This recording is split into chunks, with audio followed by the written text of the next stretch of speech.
Hello everyone, sorry that making videos like this is far less common than before, but I'm a busier person since finishing my studies, and I don't really have a guarantee of exactly what I need to kind of get on with during weeks, so I can't really pre-plan for things. Not as much anyway anymore.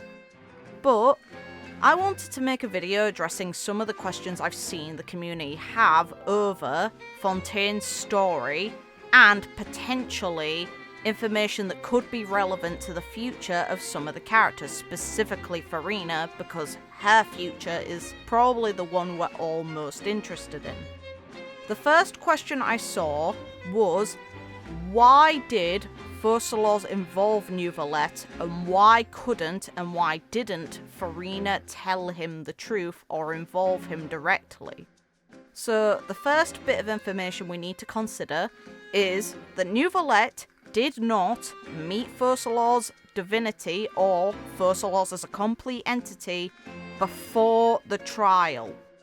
The scene between him and Focalors' divinity actually shows as much because he queries her on who she is because she's not Furina, and then afterwards, with some context added, he comes to the conclusion that she is the reason why he ended up involved in Fontaine.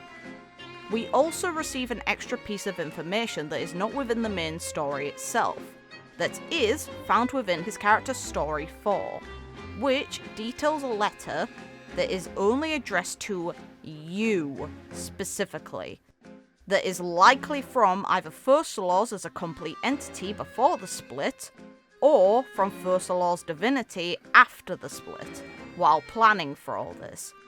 And we know that the intent of him being involved in Fontaine was purely so, when she restored his authority, that he would judge the people of Fontaine not guilty and turn them into true humans.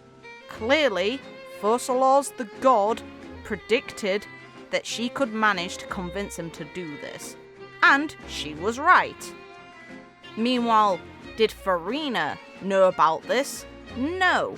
And we actually get that explained by Focalors' divinity during their story, when Neuvillette questions that she never gave enough information to her human side, and she says, in order to deceive the heavenly principles, first one must deceive themselves. So, she didn't know, yet we get a little instance of voice line within Neuvillette's teaser that seems to be from a softer tone, which originally was assumed to be Focalors / Furina when we thought she knew everything. Why don't you try to find the answer for yourself? No, it is either that these are the thoughts of Focalors when she was complete or the divinity, or it is a vocalization of the letter that Neuvillette received, or the most likely one, that it was Furina talking to him, which is both tragic and sweet at the same time, because she encouraged him to find a path in his own life, despite she couldn't do the same for herself, because she was stuck on this 500-year-long act. It would also explain his viewpoint towards Furina in saying that she's never been as she portrays. So, that is the first question that I think I've quite effectively answered. I've seen people make the comment that Furina is not and never was an Archon and questioning her godhood. According to Focalors' divinity, she is the human and spirit that was left behind when she split herself in two, meaning she just outright is Focalors. She is the body, the human body, as well as the will. Focalors' divinity is her godhood and her memories, clearly, because Furina lacked those, which we see in her encounter with Mirror Me in Act 5. Something else in-game that is outside of the story that also confirms the connection to her being the Archon and being the god Focalors would be the Hydro Gemstone description, Varunada Lazarite Gemstone, which has a very similar quote to what we see in her Ascension speech in Act 5. There's no guarantee that it's definitely her saying it, because we have no source of her actually saying this line directly. But we can consider it as likely being her because of the attitude presented in it. Meanwhile, another part is her splash art showing her nation like the other Archons do. Then proof outside of the game exists from Mihoyo.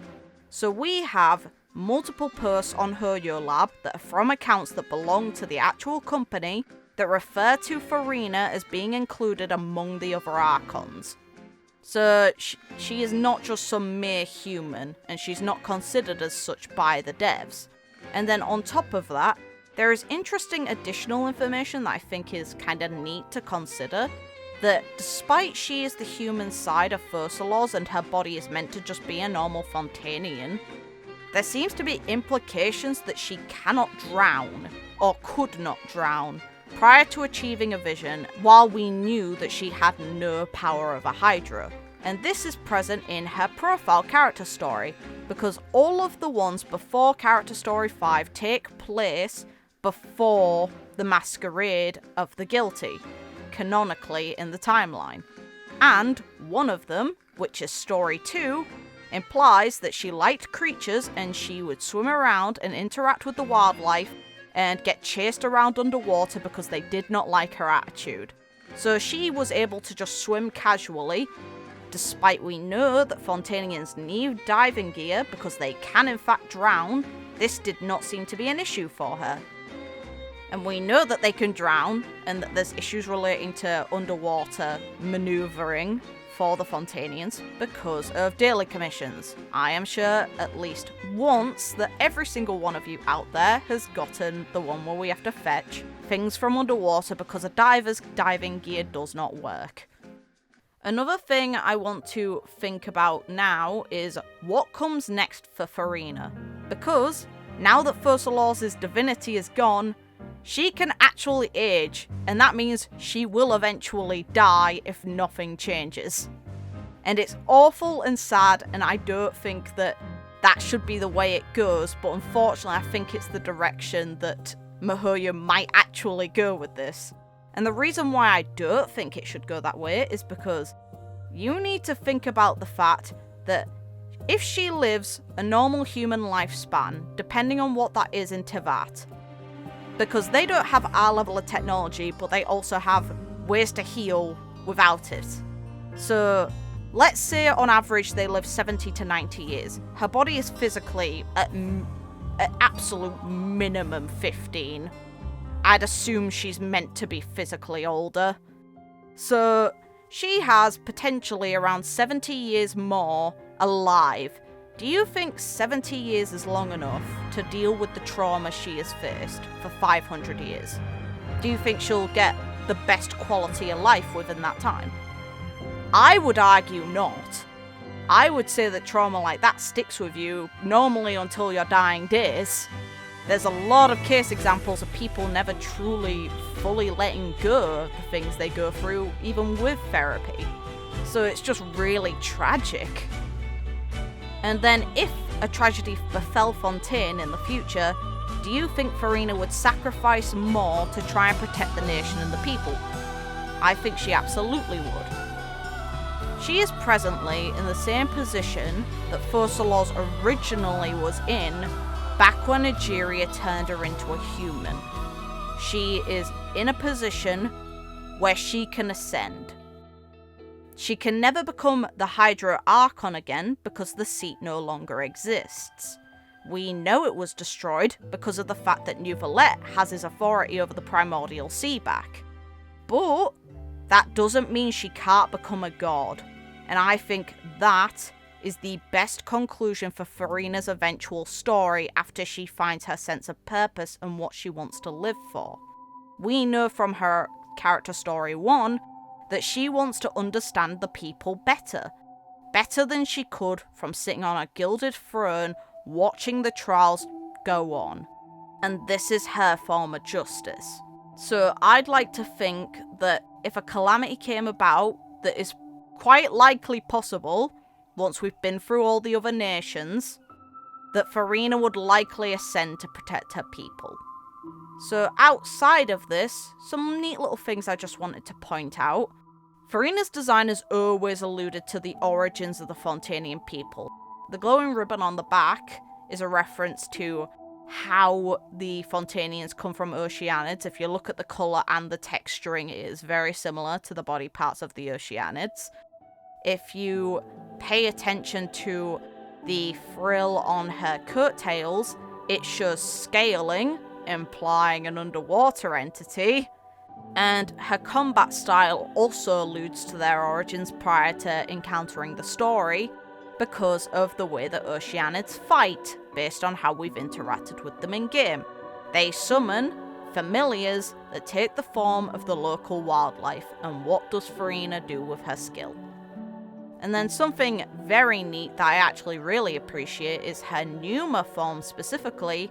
That summon seems to be a direct reference to what Focalors would have originally been like, or her direct connection. It is likely an Oceanid that is meant to represent Focalors, because if you look, the Ahoge and the crown are present on it. We know what Furina's Ahoge looks like, so it's likely a direct reference to what she is. The last thing of note is that we finally know why Furina was so unimpressed in the Overture teaser that we received, which is the first instance we saw her. It seems like she was still awaiting and only looking forward to the trial that would finally end her act. So hopefully this little video was helpful in some way. If it was, then I'd appreciate if you liked and subscribed and shared this around. It'll be fun to have some discussions with you guys in the comments or in general about what was discussed here. So until next time, have a good night, morning, day, whatever time it is, wherever you guys are in the world, and see you next time.